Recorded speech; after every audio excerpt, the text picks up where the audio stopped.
All right, so we are back and we are working on our cornbread stuffing with sausage. So we're starting with 1.5 pounds of ground sausage. And so I'm using this handy tool, it's called a mix and chop. It just makes it easier to break up meat as you're cooking it. So I'm just breaking it up in the pan. It doesn't need any oil because sausage has so much fat in it. So we're gonna put this on the stove and start cooking it. So the plan is we are gonna cook this and then we are going to drain it, and then we'll use the same pan to saute some celery and onions. So what we've got for the rest of it is we've got some herbs here, which is sage and thyme. And then this is a jalapeno. You could use any kind of hot chili just to add a little bit of spice, and then some garlic, cloves. And then I've got celery and onion in this bowl. And so we're gonna saute all of this, adding things in as we go. And then this recipe calls for ground up corn nuts. It just adds an extra layer of corn flavor. And then we are using our cornbread. You could use any cornbread you want. The recipe that I used was made specifically for stuffing. It's not too sweet.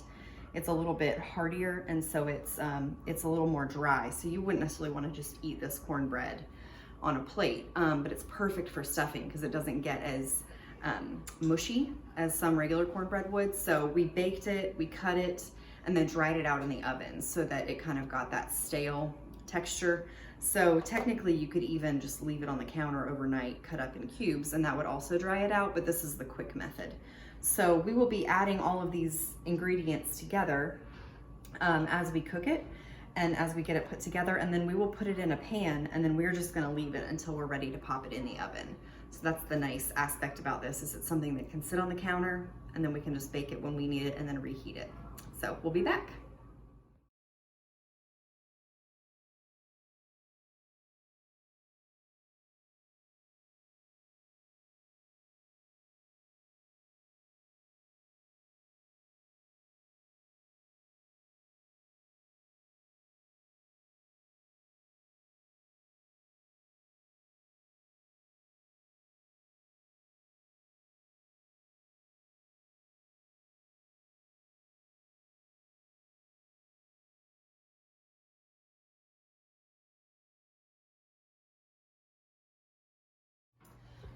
What I did with the sausage was I put it in a bowl with some paper towels, and that just is gonna let it drain. It's gonna give it a chance to drain the grease out of that. So now I've got 2 sticks of butter that are melting in the same pan, so you're not having to dirty another pan. So I melted that and let it get nice and bubbly. And then I'm putting my celery and onions in here, and I am just going to season that with salt. And we're sauteing this on medium, so we'll just stir it every minute or so. And we don't want to brown the onions and the celery. We just want to get them nice and soft and kind of translucent, especially the onions. And then we're going to go ahead and add in our other flavors. So we'll add in the jalapeno and the garlic next, after about 8 or 10 minutes is what the recipe says. And then we'll add in the sage and the thyme at the very end. And then we'll just season it with extra salt and pepper as needed before we combine everything together to put in the pan.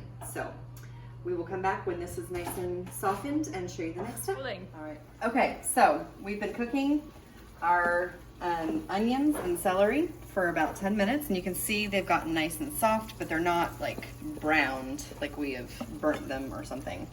So now we are adding our jalapeno and garlic cloves, and we are going to just stir them in.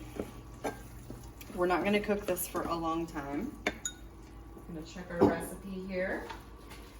And it says that we're gonna add that, cook, stirring once until very fragrant, about 1 minute. And then we are going to add the corn nuts, which are right here. So these are our ground up corn nuts. And this is gonna sort of thicken the sauce up. It's gonna absorb that butter, and it's gonna start to brown a little bit. So we are gonna turn this up just a tad. All right, so we've cooked this for about a minute, and we are gonna stir in our corn nuts. You could use cornmeal if you didn't want to do the whole process of corn nuts. I did that the first time I made this recipe because I couldn't find corn nuts. So you can definitely, you just basically want something that has a corn flavor that's going to absorb some of the moisture. So we're going to let that cook for about 3 minutes is what our recipe says. And that's going to be absorbing the moisture, getting a little bit brown around the edges. And then we'll come back to add some white wine, some herbs, and some chicken stock. All right, so we have cooked our mixture with the corn nuts, and you can see that they are nice and browned, getting a nice color on it. So now we are gonna add 3/4 of a cup of wine. This was supposed to be dry white wine, but I forgot to bring it. So we're improvising with some rosé.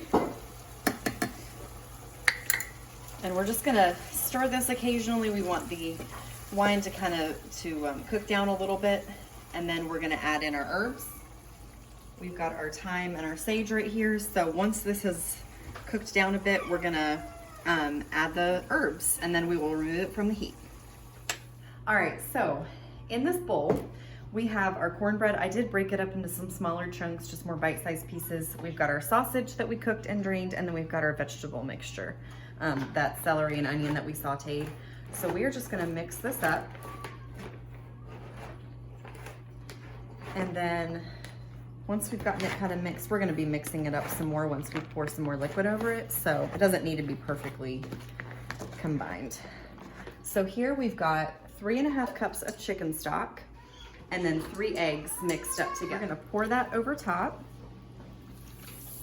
And then we're gonna be just stirring this. The recipe says to stir it about every minute until it is, just keep stirring it basically until the cornbread has absorbed all of the liquid.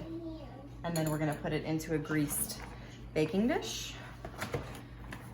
So basically you're just stirring it so that you don't have pieces that don't absorb the liquid and then others just fall to pieces. So we are gonna continue to just stir this, let it sit, stir it again, until you can see the moisture in the bottom here, the chicken stock, but all of that will get absorbed. And then we will go ahead and put it in our 9 by 13 pan.